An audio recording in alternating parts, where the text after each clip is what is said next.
မန္တလေးသားထိုးမုံများအတွက်ရန်ကုန်သားခြေရိုးနဲ့ရဲ့ပေးတာရွှေမန္တလေးသားတို့ရေ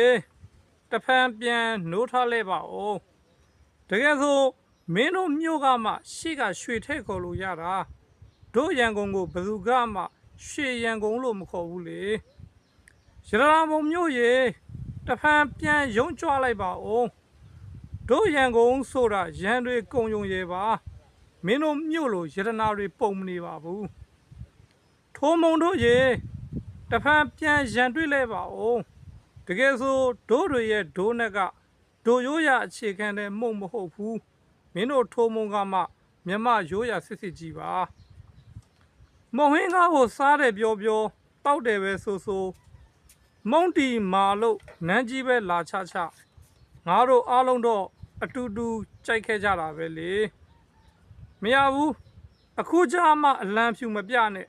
ငါတို့ကညင်းခုံလို့မဝသေးဘူးလေမင်းတို့ငိုသလိုတို့လည်းငိုနေတယ်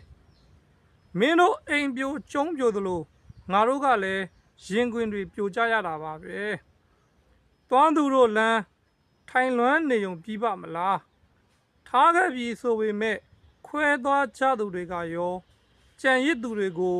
အရှုံးပေးနေသေးခြင်းပါမလားစဉ်းစားနိုင်တလောက်ကူပိုင်တလောက်ကူနေကြတာကဆိုင်လို့ဆိုတာတဲ့ပြိုင်လို့မှမဝသေးတာခုမောနေတယ်ဆိုမင်းတို့ခဏတော့ထိုင်နေလိုက်ငါတို့ကပဝါနဲ့တုတ်မပေးပဲချွေးနဲ့မျက်ရည်တိတ်စေမယ်နော်အေးပြီးရင်တော့မင်းတို့ရဲ့မြို့ဝင်သင်္ကေတတောင်နန်းပြတ်တဲ့နဲ့ရတနာပုံရွှေမန္တလေးရေရှစ်တပြပေါင်များစွာမှာအာမန်ဟုံလေးကိုခွင်းလို့